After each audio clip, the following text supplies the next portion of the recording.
नमस्कार जय जगन्नाथ मुझे देवी आपन स्वागत करती मो यूट्यूब चैनल को।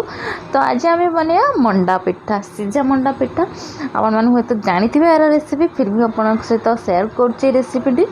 तो चलते स्टार्ट करवा। तो मंडा पिठा आपने जानते पूरा दरकार नड़िया पूर आपको कौन दरकार ओबियसली नड़िया कोरा नड़िया को कोरीदेवे कोरी सारापर से मिक्स करेंगे आप गुड़ को केमती मिक्स करेंगे। फर्स्ट तो कड़े गुड़ पकेबे गुड़ मेल्ट हो सारापर आप पकेबे नड़िया कोरा देन ताको भलसे मिक्स करेंगे किस समय पर्यंत जे भलसे जमी मिक्स होपर आम गैस उपर कड़े नेबा कड़े पानी गरम करके से पकेबा आम चाउल चूना को पानी रे किछि मिक्स कर पकेबा ताकि आमर चाउल चूना तादरे बिंडा न हो जाऊ। देन देन आम ए पकेबा चाउल चूना जोटा कि आम मिक्स करता ग्राइंडिंग करता अरुआ चाउल चूना को ये पानी रे आम मिक्स करवा एंड ताको धीरे धीरे धीरे धीरे चलेबा माने पिठा करबा को चलेबा ताकि से बिंडा ना हो जाओ। जदि फास्ट फास्ट बिंडा हो देन आपण मन को डरिया नाई आपण चलैथिबे चलते से लास्ट को ठीक हो हाँ आपण ताको भलसे मिक्स करियार अछि। तो आपण चाउल चूना धीरे धीरे पकेबा एंड मिक्स कर चलते।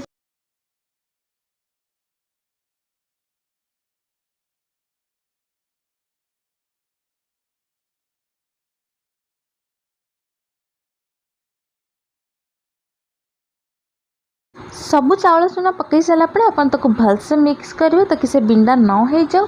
हाँ पूर्व आम चाउल चूनार पानी पकई थे ताकि बिंडा न हो जाओ फिर भी तापर भी आप भलसे मिक्स करेंगे ताकि से बिंडा न हो बिंडा हेल्ले पिठा भल बनबनी आप भलसे मिक्स करेंगे एमती गरम एंड ताको ठीक हवा देवे। ओके ठीक है सीना आम पिठा बनवा मंडा पिठा ठीक हवा जाए मिक्स करेंगे एंड बिंडा हवा को देवे नहीं।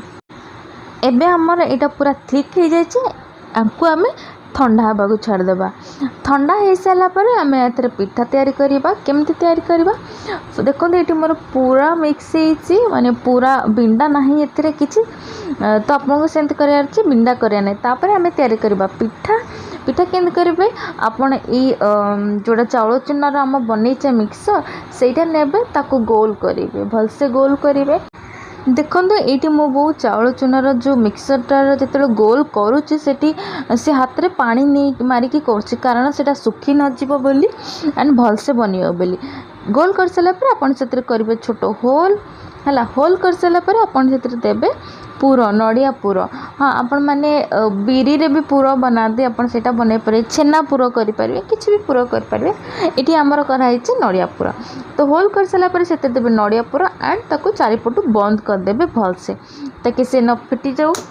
भलसे बंद कर सारापर ताको एगेन गोल करेंगे भलसे मुझे कहली से फिटी न जाऊ। आप मैंने भलसे देखी दिंतु केमिति पिठा गढ़े मु कहीदे यहाँ मो बो बनाऊँगी। सो मो बो को भी थैंक यू कि मत गोटे वीडियो बनने हेल्प कला। तो आप देखी दिंतु एमती ही करेंगे गोल करेंगे भलसे ताकि से न फिटी जाऊ भलसे ध्यान रखिए से फिटबनी जमती सेमती ही कवर करेंगे एंड मझे मझे पानी दे दीका कवर करते ताकि से सुखी न जाऊ एंड भलसे बनी जाऊ।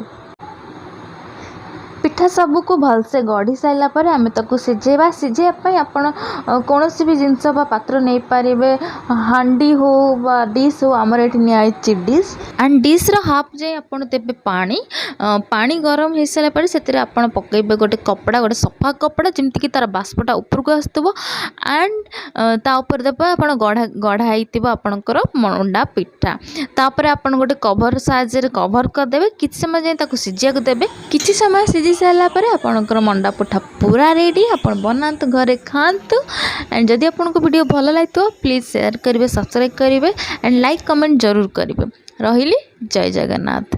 Thank you for watching.